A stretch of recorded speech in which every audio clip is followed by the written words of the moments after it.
네, 한 주 동안 도내에서 있었던 주요 소식들을 되짚어보는 주간 강원 핫 이슈 시간입니다. 스튜디오에 홍승현 기자 나와 있습니다. 안녕하십니까? 네, 이번 주는 어떤 소식부터 한번 짚어볼까요? 먼저 코로나19 사태가 어느새 2달 가까이 지속되면서 국민들의 심리적인 압박과 또 불안감이 커지고 있는 상황인데요. 또 여기에 세계적으로 팬데믹 현상까지 유행하면서 코로나19의 충격이 참 상당합니다. 이 부분에 대해서 먼저 짚어주시죠.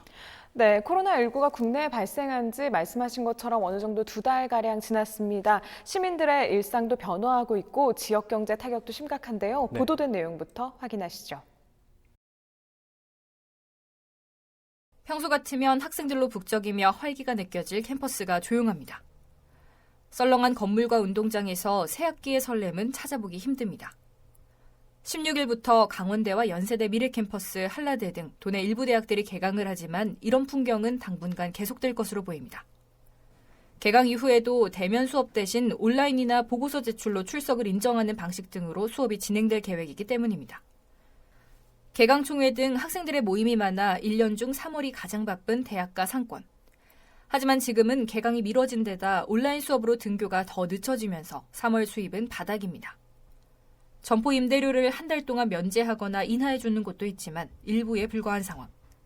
코로나19 사태가 길어질수록 상인들의 시름은 깊어지고 있습니다. 호텔 로비 곳곳에 불이 꺼져 있습니다. 사람들로 북적이던 카지노 입구는 출입을 막는 라인이 쳐져 있습니다.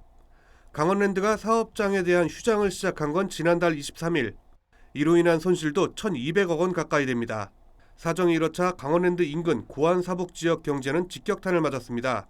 한창 운행을 해야 할 택시는 곳곳에 서 있고 상당수 택시는 운행을 아예 멈췄습니다. 강원랜드는 일단 오는 23일까지 휴장을 결정한 상태지만 코로나19 사태가 장기화됨에 따라 휴장 기간은 더 늘어날 것으로 전망되고 있습니다. 강원랜드 휴장으로 어려움을 겪고 있는 정선 사북 고안 지역 주민들은 코로나19 사태가 잠잠해지기만을 고대하고 있습니다. 네, 앞서 보도 내용에 이어서 최진규 원주 나들가게 협동 조합 연합회장 연결해서 조금 더 생생한 이야기 들어보도록 하겠습니다. 안녕하십니까? 네, 요즘 코로나 때문에 지역 경제 피해가 상당히 심각하다고 들었는데요. 지역 현장 분위기부터 전해주시죠.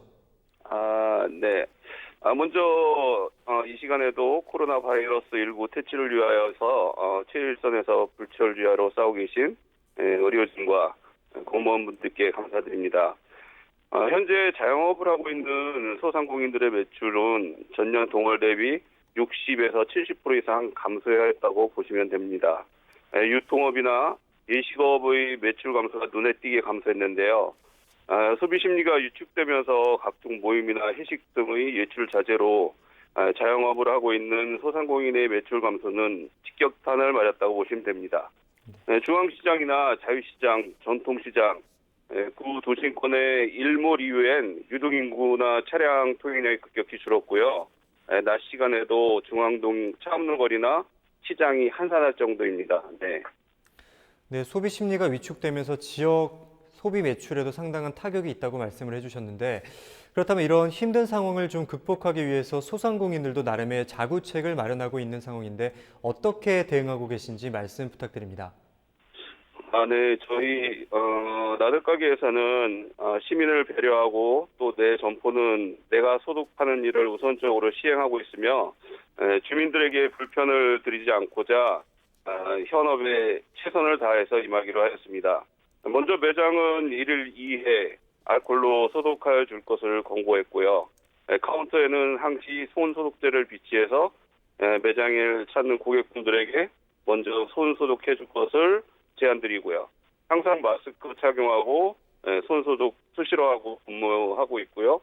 또한 유생용품의 원활한 공급을 위하여 손소독제와 마스크 등을 공동 구매를 통하여 원주 시내 나들가게 50여 점포에서도 손소독제와 일회용 마스크를 착한 가격에 판매하고 있습니다.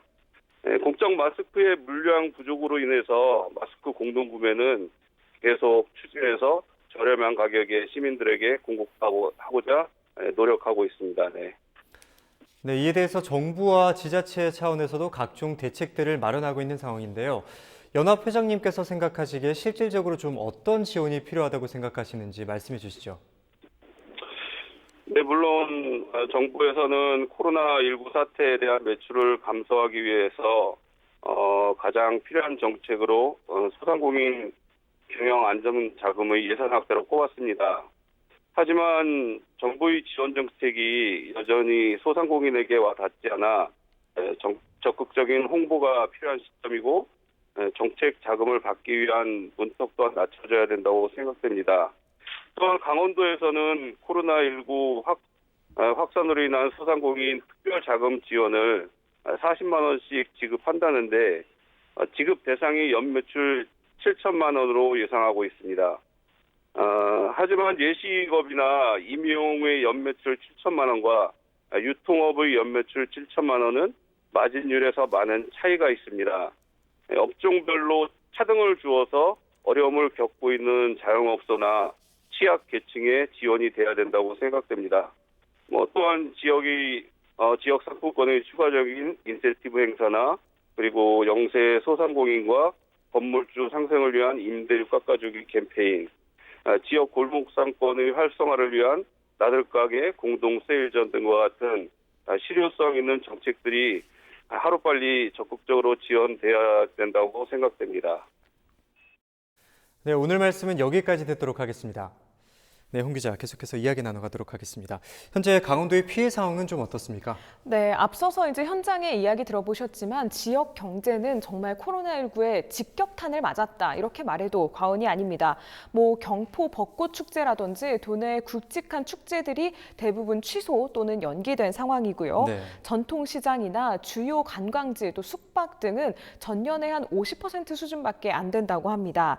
또 도내 주요 관광지 방문이 감소하면서 주변 상가라든지 시장, 음식점 등이 휴업하거나 폐업하는 사례도 계속 나오고 있습니다. 무엇보다도 이 자영업자들의 매출액이 급감하면서 임대료나 인건비 부담이 높아지는 것이 문제인데요. 직원들을 장기 휴직시키거나 구조조정하는 사례가 잇따르면서 도내 실업급여 신청자도 급증했습니다. 지난해 3월에 실업급여 신청자가 1,400여 명인데 올해는 3,200여 명을 넘었습니다. 지난해 대비 증가율이 전국 최고 수준입니다. 네. 아무래도 이제 강원도가 관광과 서비스업이 많다 보니까 고용 시장에 좀 큰 타격을 받고 있는 것으로 풀이됩니다.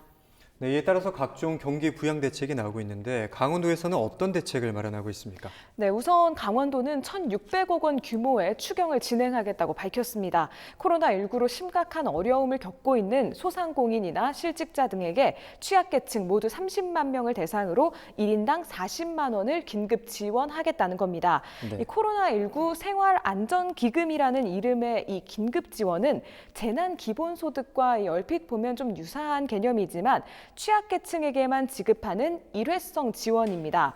또 실업 부분에 대해서도 강원도는 700억 원 규모의 긴급 금융 지원을 통해서 중소기업을 지원하고 또 근로자 임금의 일부를 지원하는 고용유지 지원금을 좀 확대하는 등 여러 가지 좀 대안을 검토하고 있습니다.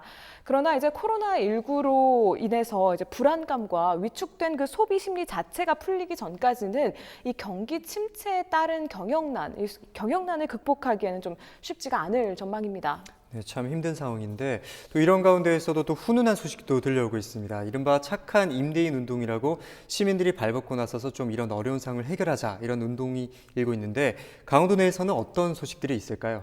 네, 이제 앞서서 말씀드렸지만 사실 대부분의 상가들이 지금 개점 휴업을 할 정도로 상황이 좋지 않은데요. 네. 이 같은 어려움을 함께 하겠다는 움직임이 이제 좀 곳곳에서 일어나고 있습니다. 강릉이나 춘천에서도 임대료를 감면해줬다는 그 사례가 SNS를 통해서 좀 알려지기도 했었고요. 네. 조금 더 구체적인 사례들도 좀 알려졌는데요. 원주 자유시장 번영회는 상인들에게 관리비를 좀 전액 감면해주기로 했고요. 강원랜드도 43개 임대사업장의 월세 30%를 면제하기로 했습니다. 이 밖에도 정선이라든지 동해, 홍천 등 강원도 곳곳에서 임대인이 임차인에게 월세 부담을 덜어주려는 이 움직임이 좀 확산되고 있습니다. 네, 하루빨리 일상생활로 빨리 복귀를 했으면 하는 바람인데 다음 주제로 넘어가 보겠습니다. 강원도 선거 현황에 대해서 짚어주시죠. 네, 선거가 어느덧 한 20여일 앞으로 다가왔습니다. 이번 선거 급격한 선거구 변화와 또 코로나19 등으로 좀 어려움을 겪고 있는데요. 관련 보도 내용부터 보시고 함께 이야기를 나눠보겠습니다. 현재 더불어민주당이 후보를 확정한 선거구는 총 5곳입니다. 원주갑 이광재, 을 송기현, 강릉 김경수, 홍천 횡성 영월 평창 원경환, 동해 삼척 태백 정선 김동완 후보를 각각 공천했습니다. 춘천 철원 화천 양구 갑 을과 속초 인제 고성 양양 등 3곳은 경선을 남겨놓고 있습니다.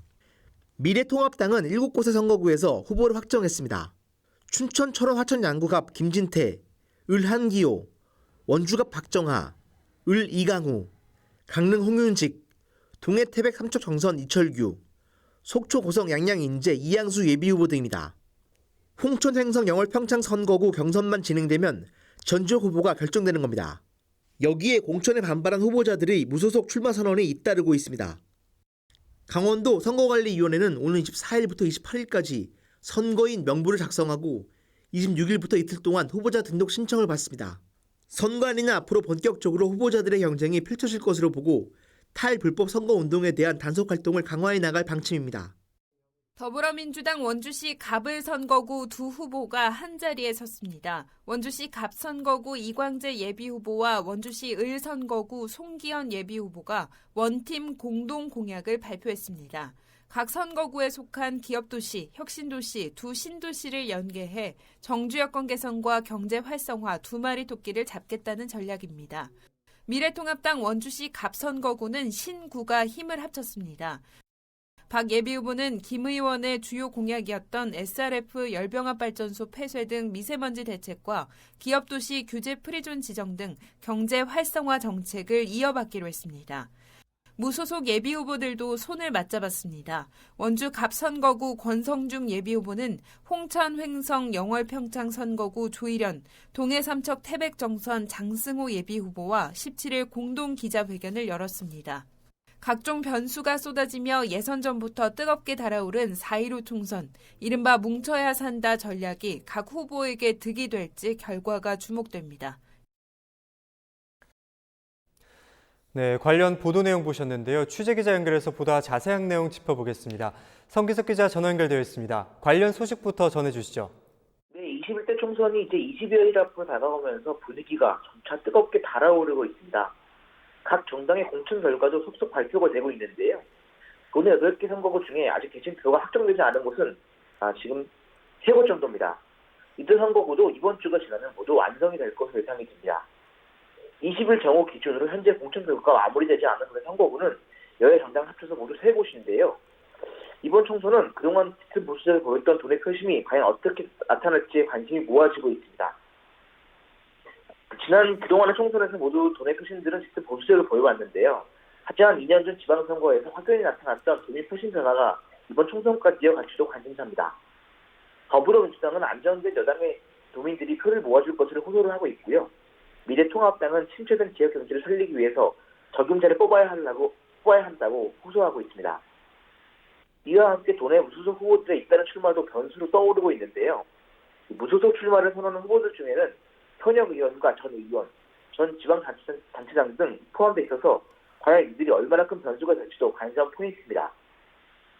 다음 주 목요일인 26일부터 이틀 동안 후보 등록이 진행되면 제21대 총선 경쟁은 더욱 뜨겁게 달아오를 것으로 전망됩니다. 네, 홍 기자, 계속해서 이야기 나눠보도록 하겠습니다. 이제 총선이 정말 얼마 남지 않았습니다. 변화된 선거구에 헷갈려 하시는 분들이 많으실 텐데요. 내용에 대해서 한번 짚어주시죠. 네, 강원도는 우선 이제 변화 선거구에도 기존 8석은 유지가 됩니다. 네. 원주와 강릉을 제외한 모든 선거구는 새롭게 짜였는데요. 함께 보시면서 이야기 나눠보시죠. 먼저 강원도 정치 1번지 춘천은 둘로 쪼개져서 춘천, 철원, 화천, 양구, 갑과 을로 나눠졌습니다. 춘천, 철원, 화천, 양구, 을 선거구는 춘천시 신부급을 비롯한 북부 지역 6개 지역이 철원, 화천, 양구와 묶였습니다. 또 나머지 19개 동과 면이 춘천, 철원, 화천, 양구, 갑 선거구가 됐고요.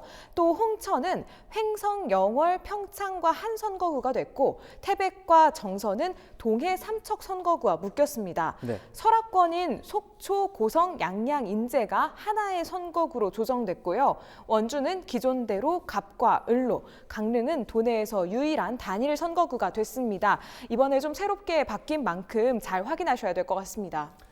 네, 또 여기에 이번에 공직선거법 개정안으로 인해서 이번 만 18세 이상부터 투표가 가능해졌죠? 네, 그렇습니다. 이번 선거의 가장 큰 변화이자 변수는 처음으로 투표권을 갖게 된 만 18세 유권자가 아닐까 싶은데요. 네. 2002년 4월 16일 이전 출생자로 도내에서는 이제 고교생으로는 특수학교를 포함해서 5천여 명이 해당할 것으로 추산이 됩니다. 아무래도 이제 처음으로 투표권을 갖게 된 유권자인 만큼 좀 혼란을 막고 선거법 위반 등의 불이익을 받지 않도록 지금부터 좀 철저한 교육 그리고 대비가 필요해 보입니다. 네, 저희 헬로티비 뉴스도 모든 후보자를 대상으로 인터뷰 진행해서 유튜브 채널에 올리고 있으니까요. 우리 지역에 어떤 후보자가 나오고 또 어떠한 공약들이 나오는지 관심 많이 가져주시고 또 여러분들의 소중한 한 표까지 행사해 주시기를 바라겠습니다. 또 이어서 보궐선거에 대해서도 이야기를 나눠볼 텐데요. 강원도에서는 횡성과 고성 이 두 곳에서 보궐선거가 진행되죠? 네, 총선과 함께 치러지는 이 재보궐선거에 대한 열기도 좀 뜨겁습니다. 네. 횡성군수 보궐선거부터 살펴보면요. 여야 경선 승자 2명의 맞대결로 좁혀졌습니다. 더불어민주당 경선 승자인 장신상 예비후보와 미래통합당 대표주자인 박명서 예비후보인데요. 이번 선거에 각 후보 출마 지역이 다르기 때문에 인구 밀집 지역인 횡성읍의 표심이 관건이고요. 또 여야 전직 군수 2명의 연이은 낙마를 경험하면서 더욱 엄격해진 중도층의 잣대도 좀 관전 포인트라고 할 수 있겠습니다. 고성군수 재선거도 좀 치열한 경쟁이 후보자 간에 펼쳐지고 있는데요. 각 정당 공천이 마무리가 되면서 더불어민주당에서는 한명준 후보가, 미래통합당에서는 윤승근 전 군수가 후보로 확정이 됐습니다. 또 여기에 무소속으로 나온 김규식 예비후보, 조의교 예비후보가 있는데요. 이렇게 모두 4파전의 구도가 형성되어 있습니다. 네, 이렇게 어느 정도 윤곽에 잡히면서 총선의 열기가 뜨거워지고 있는 상황인데 또 여기에서 또 무엇보다 산불 이야기를 빼놓을 수가 없습니다. 이제 봄철에다가 날씨가 건조해지면서 건조주의보까지 발령된 상황인데 현재 봄철에 발생하는 산불에 대해서 한번 짚어주시죠. 네, 그렇습니다. 건조한 날씨가 이어지고 있으면서 동해안 산불 위험은 정말 최고조에 달했습니다. 네. 동해안 지역에 최근 10년간 발생한 산불이 164건입니다. 그중에 53%가 봄철에 집중되고 있는데요. 봄철에 이렇게 산불이 자주 발생하는 이유는 강원도를 찾는 관광객 자체가 좀 늘어나기 때문도 있는데요. 뭐 담배라든지 입산자 실화에 의한 것이 한 40% 정도 되고요. 네. 또 인근 주민들이 뭐 시초료나 쓰레기를 소각하는 등 그렇게 해서 발생한 산불이 한 15% 정도 해당이 됩니다. 네. 이 기본적으로 이 봄철은 건조한 날씨에다가 강풍이라는 그 현상이 있는 데다가 입산자가 늘어나면서 산불 위험 자체가 높을 수밖에 없는 겁니다. 네, 이렇게 말씀하신 것처럼 입산자 실화나 쓰레기 소각 등 인재에 의한 경우가 대부분인데 아무래도 날씨가 건조하다 보니까 작은 불씨에도 민감할 수밖에 없지 않습니까? 이렇게 입산자 실화로 인해서 산불이 발생할 경우 처벌은 어떻게 처벌이 되는 건가요? 네, 이제 과태료를 물게 되는데요. 우선 뭐 산림에서 담배를 피거나 아니면 입산 통제 구역을 무단 침입할 경우 30만 원 이하의 과태료를 물게 됩니다. 또 산림으로부터 100m 이내에 불을 피울 경우에 50만 원 이하의 과태료를 물어야 합니다. 네. 사실 이 산림이 발생하면 무엇보다도 뭐 경제나 환경 등에서 막대한 피해를 낳게 되는데요. 손실된 그 산림이 다시 복구가 되려면은 약 40년에서 100년이라는 네. 긴 세월이 필요하다고 합니다. 이 밖에도 한번 산불이 나면은 뭐 생물의 다양성 감소라든지 홍수 피해 증가 등 다양한 피해가 좀 벌어지잖아요. 네. 그러니까 아무래도 정말 철저한 예방이 이런 시기일수록 좀 필요할 것 같습니다. 네, 복구에 40년에서 100년 사이 이렇게 상당한 시간이 소요되는 만큼 산불이 발생하지 않도록 미리 철저한 예방을 당부한다는 말을 했습니다. 올해는 부디 산불 피해가 없는 한 해가 됐으면 하겠고요. 오늘 말씀 여기까지 듣도록 하겠습니다. 이번 주도 홍승현 기자와 함께 도내 주요 소식들을 짚어봤습니다. 홍승현 기자 수고하셨습니다.